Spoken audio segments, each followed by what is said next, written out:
Camarades, je vous apporte le salut fraternel des territoriaux de Montpellier Méditerranée Métropole.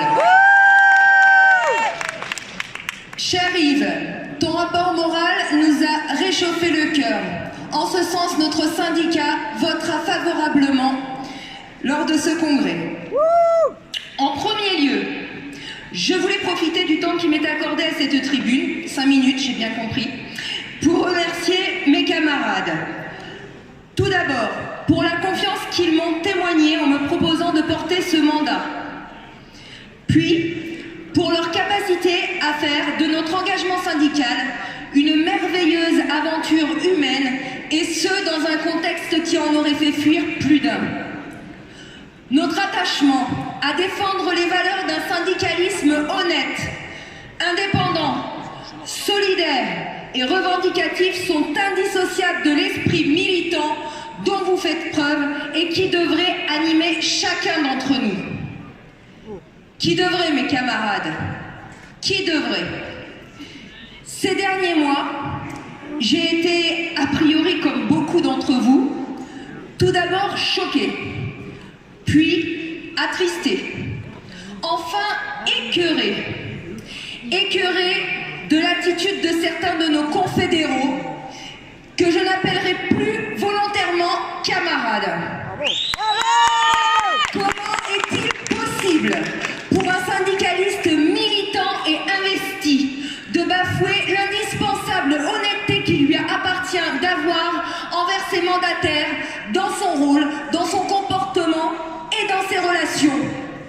Jean-Claude Mailly, dans son désaveu du principe de non-asservissement aux privilèges de l'État, se rendit coupable d'une transgression au statut de notre syndicat inacceptable.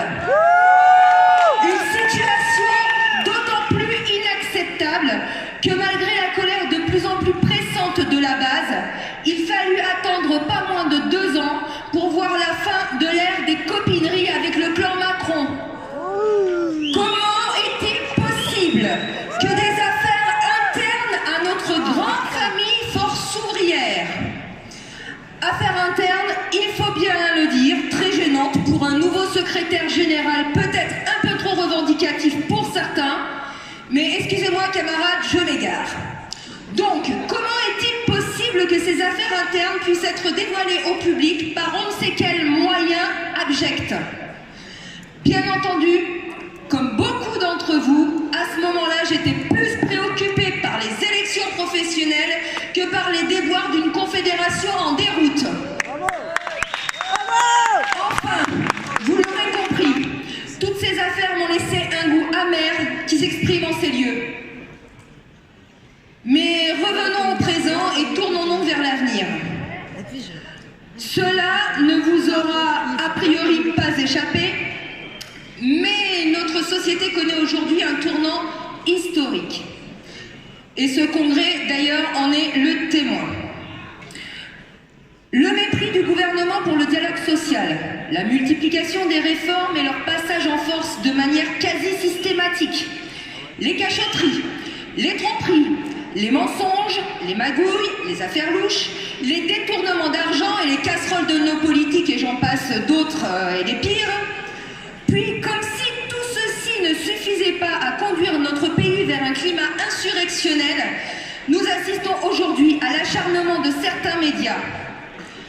Pourtant, pris à maintes reprises la vidéo dans le sac, ils s'entêtent à cacher la réalité des faits pour minimiser la crise et faire le jeu d'un gouvernement plus préoccupé à sauver ses fesses et les intérêts des acteurs du libéralisme qu'à répondre aux préoccupations et à la détresse du peuple. Un jour quand même, il faudra bien que l'on m'explique comment l'instigateur de la loi travail, pourtant dénoncée par des millions de Français, syndicats, travailleurs, associations, a pu être élu à la tête de notre pays. Pourtant, nous avons tenté de lancer des discussions, de participer à des consultations, de concerter, de négocier, de contester, de protester, de revendiquer. Nous avons multiplié les jours de grève, les manifestations, mais rien n'y a fait. Le rouleau compresseur macronien et sa clique d'oligarques marche en avant toutes.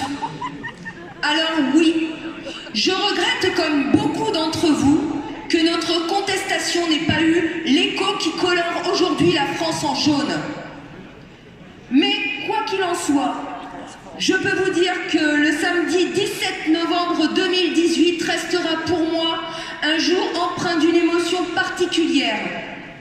Fier de voir enfin les Français de tous bords, de toute origine, de toute confession, actifs du privé comme du public, chômeurs, retraités, jeunes et anciens, main dans la main pour défendre nos valeurs républicaines, liberté, égalité et fraternité.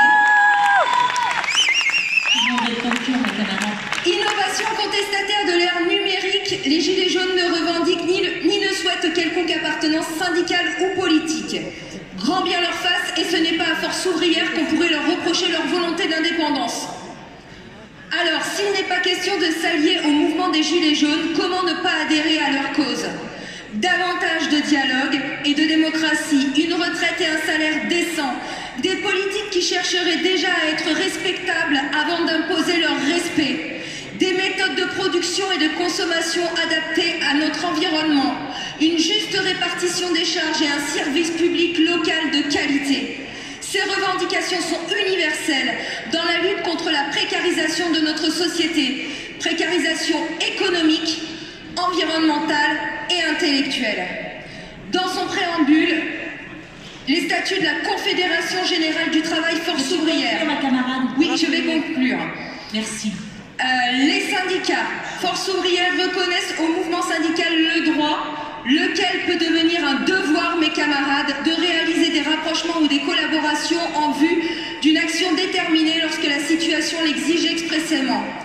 En conséquence, je demande à notre fédération, mais également à notre confédération, de s'engager formellement et de manière non équivoque aux côtés de toute organisation et coopérative, par tout moyen à la hauteur de la gravité de la situation, dans la lutte contre toutes les formes de précarisation, contre les attaques portées aux droits de l'homme et contre l'homicide prémédité de la fonction publique. Je vous remercie pour votre attention. Vive le syndicalisme libre et indépendant.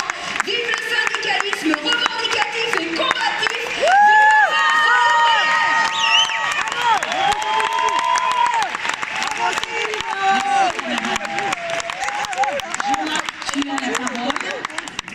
Gaël Lebascard, GD des services publics de la Sarthe, se prépare et ce sera le dernier intervenant. Ah, c'est le dernier. C'est Bonjour. la dernière. Hein. Vous avez le salut fraternel du centre hospitalier de la Halle, en Mayenne.